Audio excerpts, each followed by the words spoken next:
इसलिए सबसे बड़ी बात ये आती है कि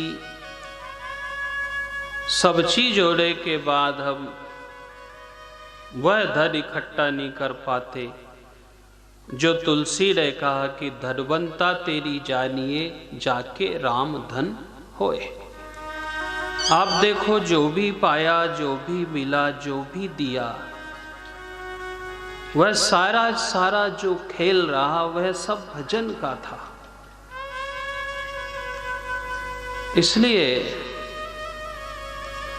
ध्रुव की कथा जरूरी थी और कहने जैसा विषय था कि ऐसा भजा कि किसी कारण से उसके मां के सौतेले बेटे की युद्ध में लड़ाई हुई और यक्षों के द्वारा मारा गया, पर ध्रुव आज भी अटल सत्य है। गगन मंडल में उसे एक तारा बना करके स्थापित कर दिया। इसलिए जो जहां से लोग लगे हैं, जप रहे हैं, जा रहे हैं, उसमें कहीं ना कहीं तो है साहब की इतनी मजबूती होती है। इसलिए आपसे फिर कहे हम कि देखो, यदि आपका समय डॉक्टर के पास लगता है, आपका समय थाने में लगता है, आपका धन थाने में लगता है, डॉक्टरी में लगता है, वकालत में लगता है, फालतू चीजों में जाता है, तो आप समझो कि हमने हमारा धन समय भगवान से दूर करके रखा है। और जो उसने अच्छी जगह समय दिया, भले नीरसता लगी आपको, 2.5 घंटा प्यास भी लगी, उठने की भी इच्छा हुई, मन मार के बैठे रहे, पर जो आज हमने यहां समय दे दिया है, तो उसने कहा कि मैं उधर तेरा समय नहीं लूंगा। बहुत लोग हैं जो फ्री है, उनका समय वहीं लूंगा। दिन दिन भर लोग चक्कर लगाते हैं, पूरा दिन निकल जाता है, महीने निकल जाते हैं, सालों निकल जाते हैं, लोगों का जीवन निकल जाता है वहाँ चक्कर काटते काटते, क्योंकि मंदिरों का चक्कर काटना छोड़ दिया, धर्म का चक्कर काटना छोड़ दिया। इसलिए हम आपसे कहे, भागवत कथा व्यासपीठ हम सबको इसी बात के लिए अग्रसर करती है कि हमारे ऊपर होता है कि हम किस चीज का चिंतन करें। कभी कभी एकांतवादी होके बैठा करो, शांति से बैठोगे, मन में चिंतन आएंगे, अपने बारे में सोचोगे, तो एक दिन ऐसा लगेगा कि हमें क्या करना है। इसलिए आपसे कहा कि यदि पूजा के बाद पाठ होती है, उपासना होती है, तो हम अच्छी जगह बैठे हैं। पूजा के बाद पाप हो, ये अच्छी जगह नहीं है।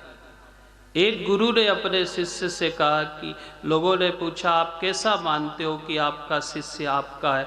बोले, मेरा शिष्य मेरे पास से उठने के बाद यदि साधना करता है, भजन करता है, भगवान के द्वार पे बैठता है, तो मैं मानता हूं कि ये मेरा शिष्य है। इसलिए आपसे कहा कि देखो, अच्छे लोगों के संग में बैठो। उनके पास बैठने से ये फायदा होगा कि वे जो अच्छी चर्चाएं करेंगे, धनात्मक सोच रखेंगे, वे धनात्मक सोच आपको नास्तिकता की ओर नहीं, आस्तिकता की ओर ले जाएगी। और कई ने कह दिया, क्या रखा है साहब, क्यों पच रहे, क्या होता है इससे? ये नहीं।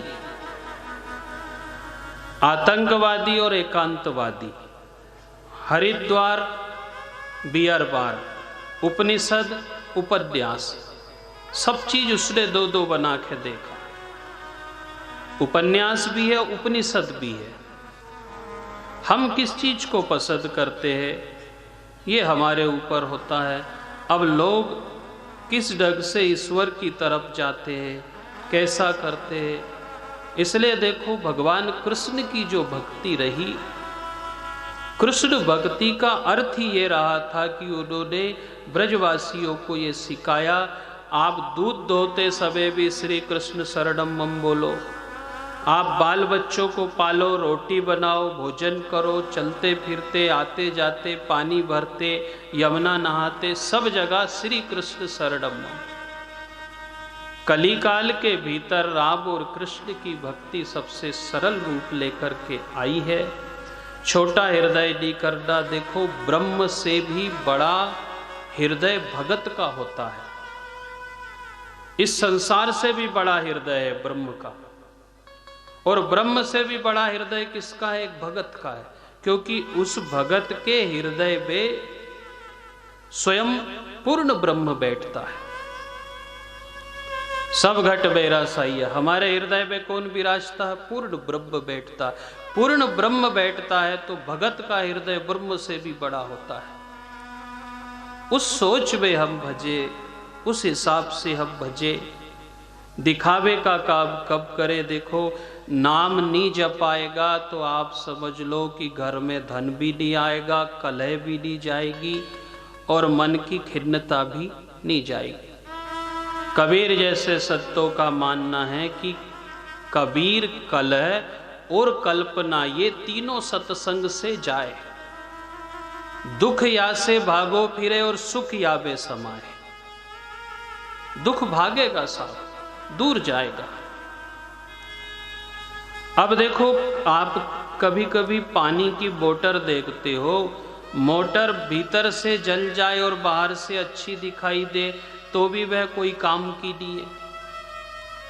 किस काम की है? लोग के बाहर से तो अच्छी दिख ले, पर जो जानकार है वो कहेगा कि साहब भीतर से इसकी जलन थी, जल गई है। बाहर से अब अच्छे दिखाई दे रहे, पर भीतर हम सब जलते हैं एक दूसरे से, जलन है हमारे भीतर। कोई अच्छा कर दे, कोई अच्छा उन्नति पे पहुंच जाए, घर में रहो तो एक दूसरे से जलन पैदा हो जाती है।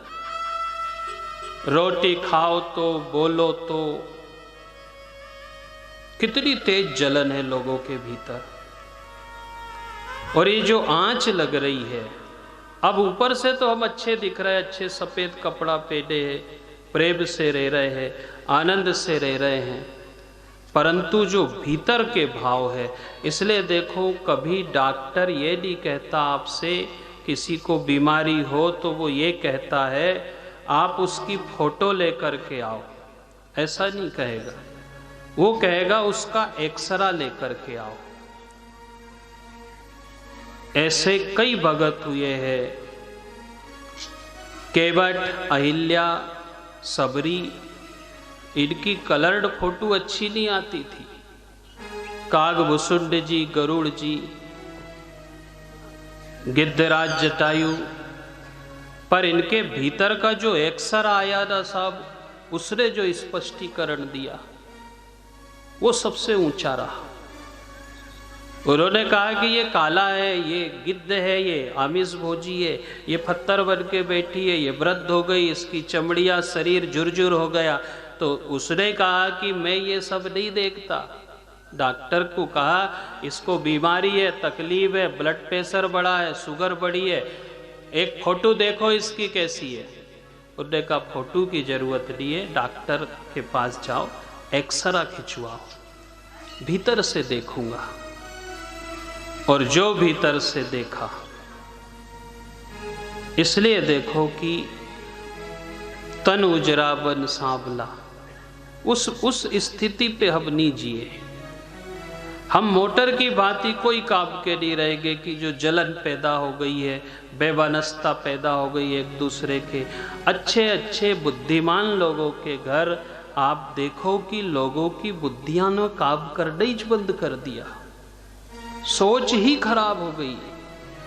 पारिवारिक सामंजस्यता का पूरा वातावरण खत्म हो गया। इसलिए आपसे पुनः कहें कि कहने का विषय नहीं होता।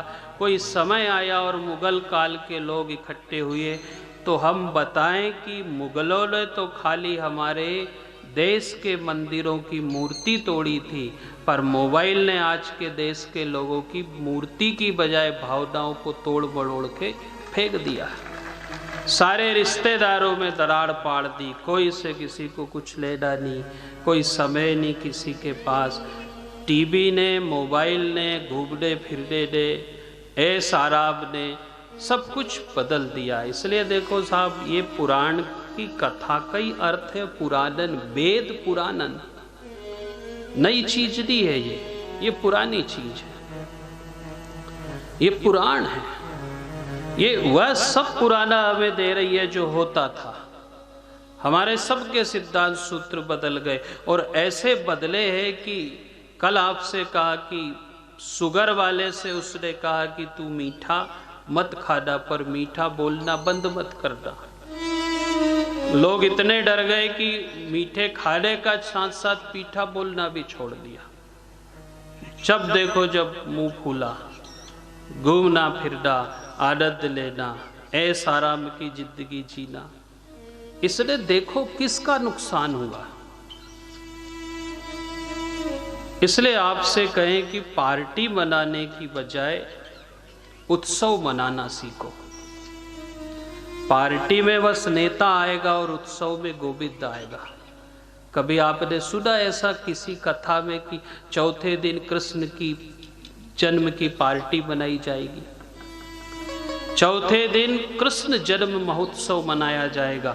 पूछा क्यों मनाया जाएगा? बोले एक बालक के रूप में कन्हैया आएगा। और जब से देखो पार्टी बनना चालू हुआ, सब मामला बिगड़ गया। आप उसका नाम उत्सव दो। आप लिखो हमारे घर विवाह उत्सव है, हमारे घर विवाह के उत्सव में सामूहिक भोज का आयोजन है, हमारे घर हमारे बेटे का जन्म उत्सव है। उत्सव में गोविंद आएंगे साहब। आप पूरी रामायण भी पढ़ लोगे, पूरी भागवत भी सुन लोगे, और हमारी सोच में अंतर नहीं आया, हमारे व्यवहारिक जीवन में अंतर नहीं आया, तो हमारा जीना किस काम का है? इसलिए जो आज आप दौड़ में दौड़ रहे हो, आज की दौड़ में ना खेत आया है ना चेत आया है, फिर आप क्यों मानते हो कि ये हम नई सदी में जा रहे हैं? हमारी सदी में चेत भी आता है और खेत भी आता है। गुड़ी पड़वा को आता है कि नहीं? खेत में भी परिवर्तन हो जाता है और चेत भी आ जाता है, जागृति भी हो जाती है। विचार करो साहब कि भाई भाई से नहीं बोलता है, परिवार परिवार से नहीं बोलता है, एक दूसरे में खिन्नता आ गई, ब्याह शादी में हमने आना जाना बंद कर दिया, प्रेम से रहना बंद कर दिया, और जीवन हमारा सब बदल गया। बाना पहरे सिंह का, चले भेड़ की चाल। देखो सूत्र बना, बोली बोले सियार की, कुत्ता खावे काल। काल ने बोला कि हम ऐसा जीवन ना जिए, हम सात्विक और वास्तविकता का जीवन जिए। आज आप एकादशी की सरस तिथि में कथा सुन रहे हो, इसलिए आपसे कहा कि गांव को एक नाम देहात इसीलिए रखा कि वहाँ प्रेम था, एक दूसरे के हाथ में हाथ देते थे, बात करते थे, प्रेम से रहते थे, आनंद आता था। अब सारा वातावरण बिगड़ गया, जिसके कारण हम सब दूर होते चले गए, और इसका मुख्य कारण रहा ध्रुव की कथा। इसलिए जोर देके कह रही है आपसे कि हमने भजन का क्रम बिगाड़ दिया, और भजन का क्रम बिगड़ेगा तो सबसे पहले आपके घर धन को कम नहीं करेगा, खेत कम नहीं करेगा, आपकी प्रतिष्ठा को कम नहीं करेगा, पर आपकी संतान बिगाड़ करके आपके घर पैदा करेगा, संतान को बिगाड़ेगा। और संतान बिगड़ गई तो आपका सब कुछ गया। इसलिए जो आपके मुंह पे उत्तर दे दे वह मुखाग्नि देने की जरूरत ही क्या है? जो मुंह में अग्नि जैसे शब्द भर के आपके मुंह के सामने बोल दे, ऐसे